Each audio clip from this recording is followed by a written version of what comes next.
When my son was diagnosed with autism at age 5 and the school denied his autism diagnosis because they said there was no educational need, I saw that happening with a lot of the students that I was working with as well.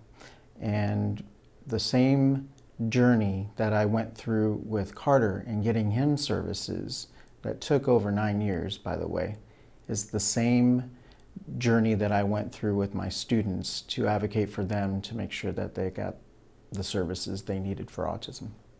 My favorite part of advocating is seeing the power of change. My name is Maylin and my son's name is Liam. I think he's the reason why I'm here, just to try to not speak for him, but give him a voice. I would probably call every day just to get that referral. Until I got the referral finally for Easter Seal. It was amazing, the process. They were here within a week. They saw all the delays that I was noticing, all the red flags that I was noticing. And within 2 more weeks, my son was getting the help that he was needing with therapies. Sounds like, oh, advocating is like this negative, like battle and fight, and you're mad and angry. And it's not like that. I mean, sometimes it can be like that, but it's not always like that. I think it's really amazing and beautiful when you start stepping into that advocate role. And it gives you this newfound confidence in yourself and what your abilities are.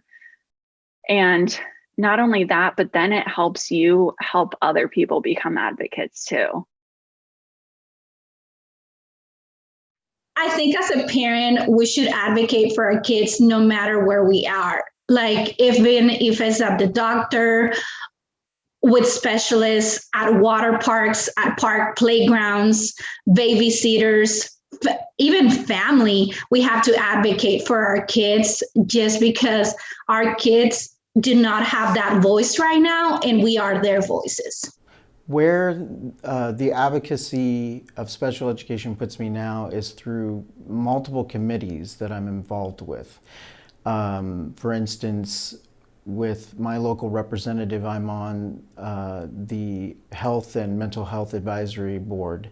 And what I do through that is introduce legislation, give recommendations for what regulations need to change, and I'm also on other committees like the local school district student health advisory committee to help affect change in how schools are receiving or giving mental health for students in general, but also for those with autism or in special education. I had to really advocate for my daughter to be able to ride the bus, and it's a long story, but that was going to be a really big game changer for me to not have to go pick her up since our school that we were zoned for is 20 minutes away. My favorite place to advocate is at the Capitol. When my experience first writing a bill is on a bill that's still being considered, and hopefully next session it will pass, is on changing how schools develop functional behavior assessments and their behavior plans. That was a real eye-opener in the process of advocating for real policy change, because it wasn't good enough for me to come in and just say, FBAs are done wrong. I had to show them the research. I advocate for her everywhere. Like at church, it happens where I need to make sure that she's in a good primary class for Sunday school and that she has a good teacher and that she feels comfortable. It happens when we're at like play dates with friends to make sure that she's being included and having a good time. It happens in our own family at home.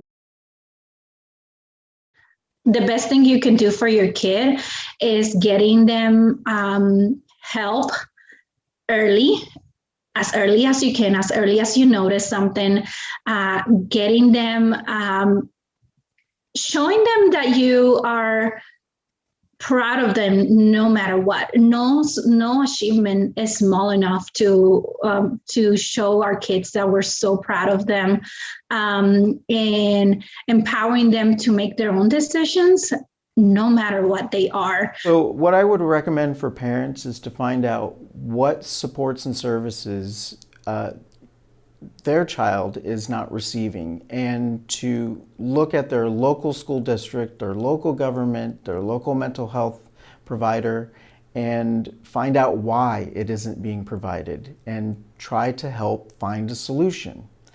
Beyond that, you can just pick up the phone and call a representative, call the governor's office, and set up a meeting to talk about the legislation and the policy that needs to change. The most important things to remember, especially going into the public school system, are ask questions,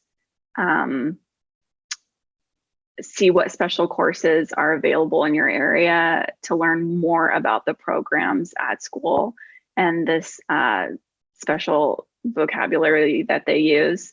And most importantly, listen to your gut.